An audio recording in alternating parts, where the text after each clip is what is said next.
I love this tip. We're building this architecture. We're building this monologue. That is architecture. Now, once we laid down the foundation, that was very basic. We weren't dealing with meanings and metaphors and putting too much emotions underneath it. We were just talking about the cold and rational process of learning, of memorizing the lines, right? But memorizing, of course, goes hand in hand with the performance. It's not something separated. This is a mistake like that even more educated actors actually do quite often. They think, oh no, I just need to memorize it, I memorize it, now I can perform it. As if those two things were kind of separated, like two different distinguished things. They are not. They are actually the same thing.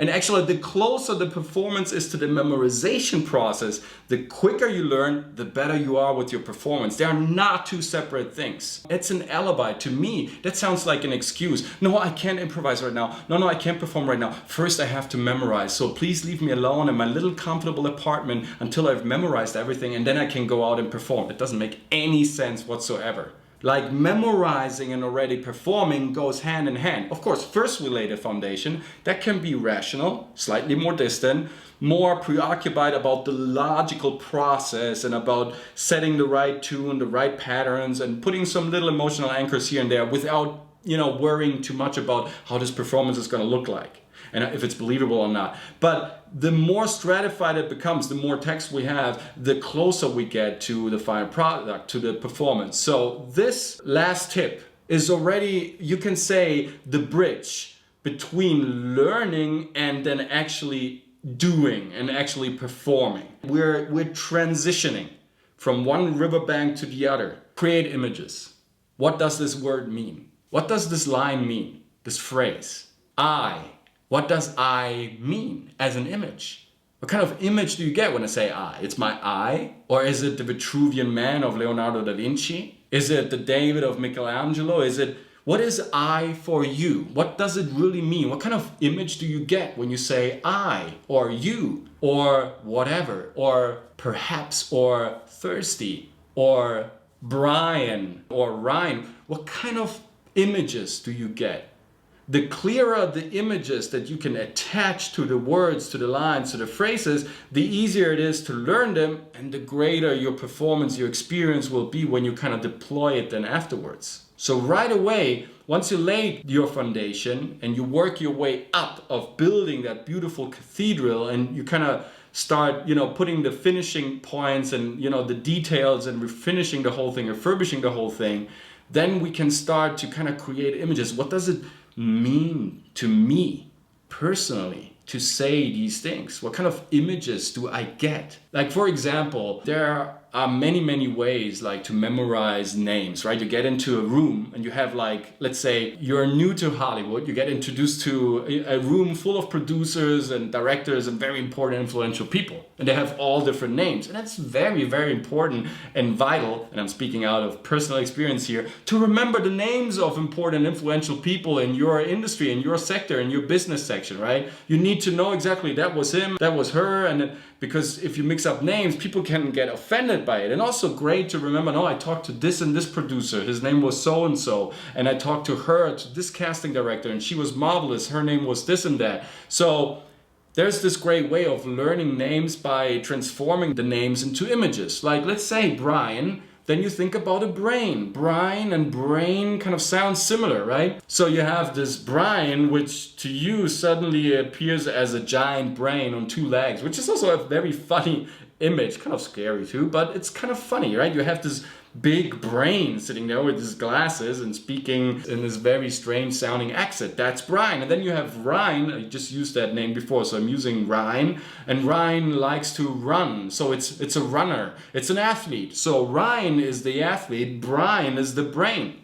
And then there's Sheila. Sheila is Shira, and she is part of the masses of the universe. And now you got this Amazon beautiful warrior queen that is holding a sword. That's Sheila, and that's Brian, and that's Ryan. So there's an athlete, there's a brain, and there is an Amazon warrior queen. Okay, I know. I kind of exaggerated a little bit, but this is just to make a point. What words can actually teach us, what they can give us. And there are no frontiers, there are no boundaries in your head. There are no holds barred. You can use whatever technique. This is just breadcrumbs I'm giving out, I'm sharing here with you guys. This could be actually a premium class. Don't you think this could be a premium class? I'm just giving this out for free. I must be nuts. But this just to emphasize the fact how many different techniques and how many paths you can go down. I'm just sharing what I am using pretty much on a daily basis. I'm shooting every day. I'm about to, get picked up by the driver because I need to go to my studio lot and I need to perform. And sometimes I shoot like 10 hours in a row. I need to memorize a lot of lines. So what I'm telling you guys, what I'm sharing here, what I'm trying to explain here, just part of my own experience. It worked for me. Maybe something completely else works for you. I'm just trying to give you some hints and tools and some little techniques that in my opinion will make your life easier when it comes to memorizing the lines and coming across as a more believable character. Because sometimes, like I'm saying right now, if you're creating an image for a word, maybe you're losing your line because you have a big text that you had to memorize in a very short amount of time. And it's quite natural that you kind of slip sometimes if you have like huge scenes, right? I mean, nobody expects from you like to have this perfect lecture going on if you had just a little amount of time to memorize the lines. But once you have a clear image, you can also kind of go sideways and maybe forget something and replace it by something else that works perfectly. Sometimes it's not the exact word that was written in the text, but then you find another word that suits perfectly, that is perfectly fine to kind of compensate that and to replace that initial word. By creating images attached to the words, again, you're helping yourself in many, many ways. First of all, an image always creates an emotion. So you have an emotional anchor to a word once it is, translated into an image. It's not that flat word anymore. It becomes something three-dimensional. It's way more plastic and tangible. Second of all, it's more fun for you to imagine. And guess what? If you have fun, your brain has fun, it won't be as tired as another brain that just needs to learn through endless and senseless and lifeless repetition. Once you attach images to words, lines, phrases, and chunks of text, it's way more fun for your brain to remember. So it has a way easier time to get to the line, to the text, to the section of the monologue, to the scene. And it won't be as fatigued as the brain that needs to mechanically go through every stage and every hallmark that you place yourself on the page in order to learn the whole thing. So it kind of becomes also more fluid. It is a way more liquid process, which is way more fun to watch and way more fun to deploy and to perform in the first place. So it's easier to learn, it's less energy that you have to invest, it's more vivid in its expression, it's more powerful because it has a certain connotation that just belongs to you and will leave a way more lasting impression with your casting director. If you attach images to your words and you have a full control on how your words actually sound and what they mean, and if you have that construction, that architecture perfectly mapped out and then executed, this building, this theoretical building, that monologue that you're leaving in the brain, that you're leaving in the room of your audience, in the counterpart's brain, it will have a way more lasting impression. It will stay there for way more time than just a monologue that was said and performed technically in an acceptable way, but without secondary and other associate meanings. It won't be as enriching. I'm always talking about how to enrich your performance. And this is a great way of make it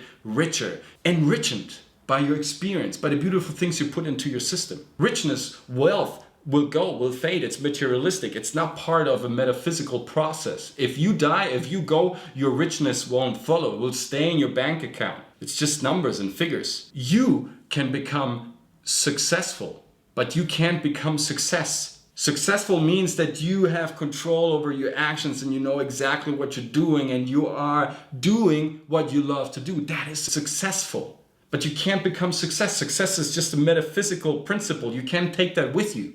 But if you are enriched, if you're rich by the work, by your craft, by the skills, by the repetition, and by the love and the passion and the consistency that you put into your rehearsals, into learning the lines and memorizing them with a certain technique and an ability to go deep in a very short amount of time, that richness, that enriching environment that you leave will stay with your audience. The more enriching you are by your images that you associate with your words, the more the audience will have that fulfilling moment of listening to somebody who really enjoys what he's doing and will feel enriched by your experience as well. And that's why if you say I'm sharing something, it becomes bigger in the process, because now you're sharing your enrichment. Somebody else, he becomes enrichment. Now it's way more enrichment. Now you're sharing a bond. There is communication going on. This is memorizing the lines in an organic, in an enriching way, in terms of I really believe what I'm saying. I really love what I'm saying. I'm just not using words.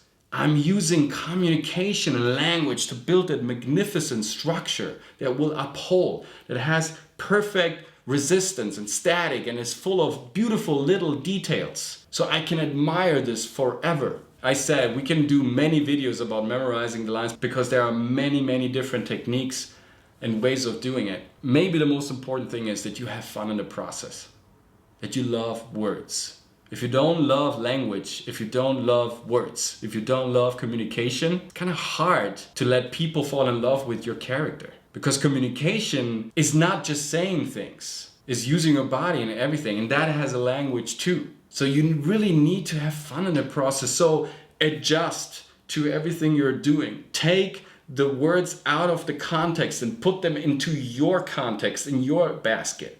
You don't want the words of the author to stay in that basket. You want them to be placed in your basket so they are part of your arsenal. What I mean by that is if you just, if you turn off this video then and then your next audition comes in. So use the words with your context, with your everyday life, while you're cooking, while you're cleaning up your room, while you're driving your car, while you're at the cemetery, while you're jogging, while you're riding the bicycle, while you're doing all the things that you're usually doing without saying the lines. Now you're doing them by using the lines. Now you're integrating into your linear automatisms what you just learned, and you're placing the lines in this new context that is your context. All of a sudden they will completely appear as yours. All of a sudden they will be yours, part of your energy field, part of your environment, part of your context and how you want to say things in life and as an actor, as the role. Don't just leave them on a sheet of paper. Transcribe them and then